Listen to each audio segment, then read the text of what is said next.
অনেক বিজ্ঞানী বিশ্বাস করেন যে পৃথিবীতে প্রাণের শুরু হয়েছিল দুর্ঘটনাক্রমে। তারা মনে করে অল্প অল্প করে এবং রাসায়নিক প্রক্রিয়ার কারণে দুনিয়া শুরু হয়েছে।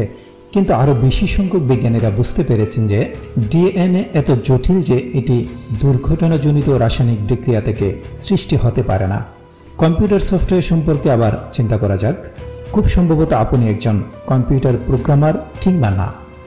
তাই আপনি জানতেও পারেন আবার নাও জানতে পারেন যে একটি মানব কোষের ডিএনএ উইন্ডোজ কম্পিউটার সফটওয়্যারের চেয়েও জটিল। আপনি কি মনে করেন যে উইন্ডোজের মতো জটিল কম্পিউটার সফটওয়্যারগুলি কাকতালীয়ভাবে বিভিন্ন ধাপে তৈরি হয়েছে? এই প্রোগ্রামে মানুষের ডিএনএর মতো প্রায় অনেকগুলি নির্দেশনা বা কোড ব্যবহার করা হয়েছে। উইন্ডোজ হাজার হাজার কম্পিউটার প্রোগ্রামাররা দিনের পর দিন পরিশ্রম করে বছরের পর বছর ধরে এটি তৈরি করেছেন। নকশা ছাড়া কোনো কোড হয় না। কোনো কম্পিউটার সফটওয়্যার দুর্ঘটনাক্রমে ডিজাইন ছাড়া এবং প্রোগ্রামারের কাজ ছাড়া তৈরি হয়নি। যদি আমাদের ডিএনএ কম্পিউটার সফটওয়্যারের মতো জটিল হয়, তবে মানুষ কি দুর্ঘটনাক্রমে সৃষ্টি হতে পারে?